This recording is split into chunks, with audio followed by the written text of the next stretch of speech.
Welcome to S की study point Siliguri. इस video में हम लोग NTSC 2021 स्टेज 1 का टिप्स और ट्रिक्स स्ट्रेटजी जो होगा आपका उसके बारे में जानेंगे। तो चलिए बिन समय गंवाए इस वीडियो को शुरू करते हैं। जैसा कि आप जानते हैं, नेशनल टैलेंट सर्च एग्जामिनेशन जो होता है वो बेसिकली 9 से पढ़कर जो 10 में आगे रहते हैं उन 10 वाले स्टूडेंट्स के लिए होता है। सिलेबस अगर आप वेस्ट बंगाल में हैं, वेस्ट बंगाल बोर्ड का स्टडीज कर रहे हैं, तो वेस्ट बंगाल के लिए वेस्ट बंगाल सिलेबस ही फॉलो करना है। ठीक है, तो इस वीडियो में हम लोग चर्चा करने जा रहे हैं ट्रिक्स और कुछ जो टिप्स होगा आपके लिए स्टेज 1 के लिए उस पर। तो चलिए देखते हैं। जैसा कि आप जानते हैं कि 17 तारीख को जो एग्ज़ाम होने वाला था NTSC का जनवरी 2021 को, किंतु कुछ कारणवश वह शिफ्ट हो गया है 24 जनवरी को। तो 24 जनवरी को यह एग्ज़ाम होगा स्टेज 1। ठीक है, अब आप समझ लीजिए कि स्टेज 1 में 2 पेपर होंगे, मैट और सैट, मेंटल एबिलिटी टेस्ट और स्कॉलेस्टिक एप्टीट्यूड टेस्ट। तो इस तरह से 2 टेस्ट होंगे। तो मेंटल एबिलिटी टेस्ट में 100 क्वेश्चन होंगे, उसी तरह से सैट में भी 100 क्वेश्चन होंगे।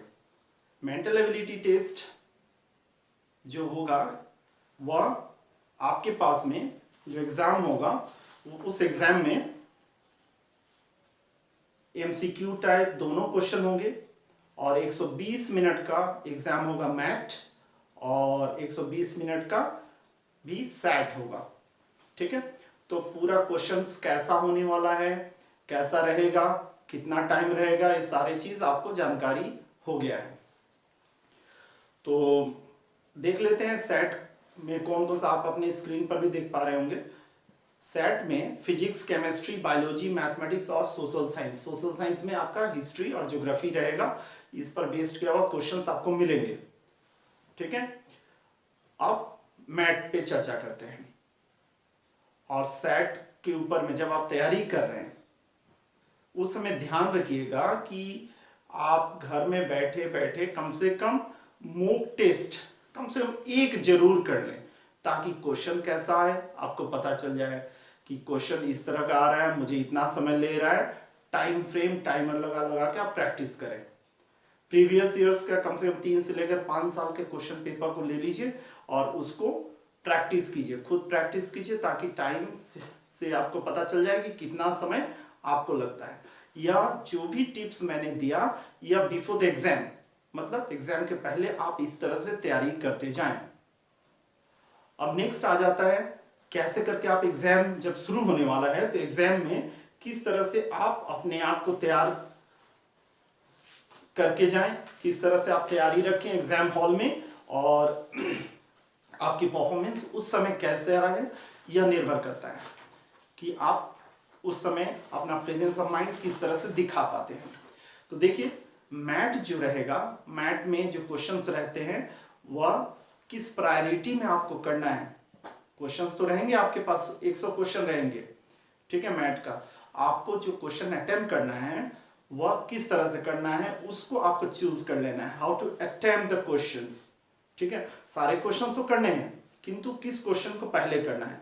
तो देखिए, मिरर इमेज जो रहता है, ठीक है, mirror image, water image, paper folding, Venn diagram और सिलोजिज्म।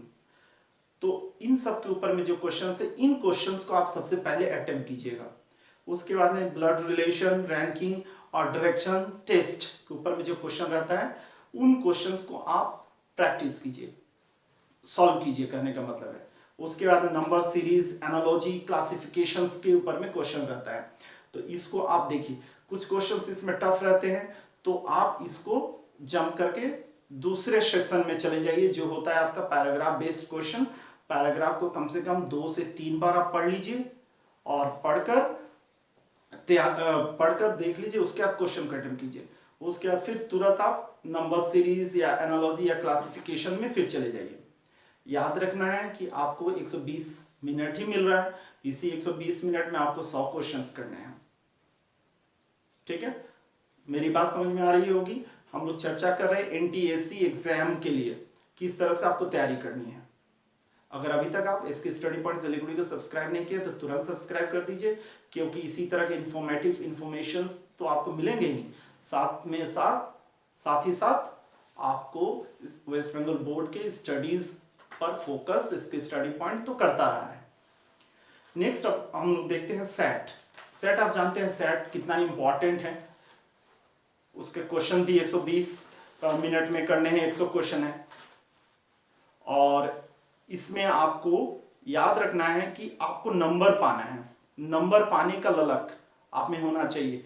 अगर आप अटेम्प्ट 100 क्वेश्चंस नहीं करते हैं, कुछ छोड़ के आ जाते हैं, तो बड़ा दिक्कत होगा, इतना समझ के चलिए। तो आपको नंबर ज्यादा से ज्यादा पाना है, इसके लिए ज्यादा से ज्यादा नंबर को अटेम्प्ट करना है। तो देखिए कैसे करके आपको प्रोसीड करना है। सोशल साइंस, हिस्ट्री, ज्योग्राफी, ठीक, यह आपको अटेम्प्ट करना है, क्योंकि ये स्कोरिंग आपके लिए हो जाएगा। क्योंकि अगर बोला जाए कि हुमायूं का लड़का जो शासक बना भारत का, तो अकबर ही होगा, अकबर 1 ही होगा, इसके अलावा तो कोई दूसरा होगा नहीं। तो इस तरह से आपको एकदम याद करके रखना है कि इस तरह के क्वेश्चन फिक्स्ड ही रहते हैं। तो आप हिस्ट्री ज्योग्राफी पे फोकस कीजिए, फिर बायोलॉजी पे आ जाइए, बायोलॉजी के बाद में फिर केमिस्ट्री पे, फिर फिजिक्स पे, फिर मैथ्स पे।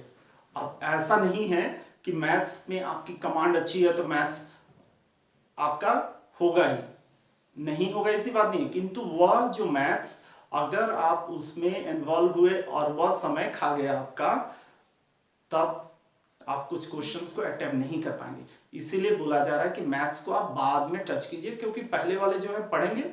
अगर बाबर का पिता का नाम जो है सो है, चेंज तो नहीं होगा, है ना। मिर्जा साहब जो है तो मिर्जा ही होंगे, किंतु जो चेंज हो सकता है, क्वेश्चन सॉल्व करेंगे तभी उसका आंसर मिलेगा, तो उसमें समय ज्यादा ना लगे, इसके लिए आपको जो थियोरेटिकल है उस पर पहले फोकस कीजिए।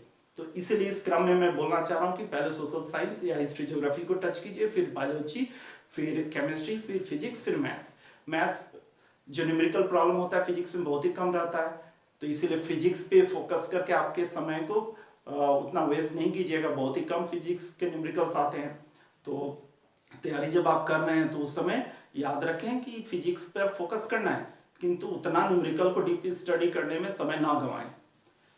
नेक्स्ट आपको अब क्या क्या चीज याद रखना है। देखिए आप जानते हैं कि ओएमआर शीट आपको मिलेगा एग्जाम हॉल में, और सारे क्वेश्चंस ओएमआर शीट में ही आपको मार्क करने हैं।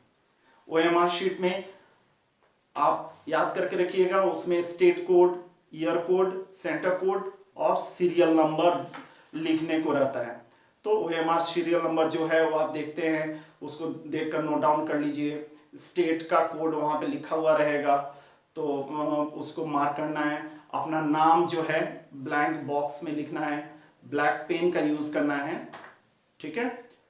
तो इस चीज को याद करके रखना है, पेंसिल यूज नहीं करना है, ब्लैक पेंसिल या फिर जो भी हो, या HB पेंसिल से सब नहीं, ब्लैक पेन मतलब ब्लैक पेन ही होता है, इसको यूज करना है, ठीक है। ओएमआर शीट को भर लीजिए पहले, उसके बाद अपना सिग्नेचर कर लीजिए, इन्विजिलेटर का सिग्नेचर करवा लीजिए, ठीक है। और उसके बाद में एक पेज में ही है आपके पास 4 ऑप्शन रहेंगे, उसको एनसर्कल करना पड़ेगा, मतलब गोल गोल करना पड़ेगा, ठीक है। गोल भी करने का तरीका आपको याद रखना है कि पहले आउटर बाउंड्री को गोल कर लीजिए, बाहर वाले को, और उसके भीतर में फटाफट घस दीजिए। ऐसा नहीं कि भीतर में घस रहे हैं फिर साइड में आ रहे हैं, नहीं, आप बाउंड्री को राउंड कीजिए, उसके बाद में भीतर में फटाफट करके घस दीजिए पेन से, ठीक है। ये चीज याद रखिएगा।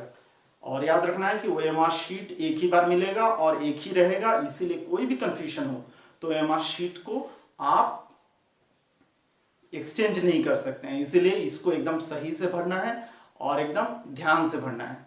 चाहे तो अपने इन्विजिलेटर से मदद ले सकते हैं आप।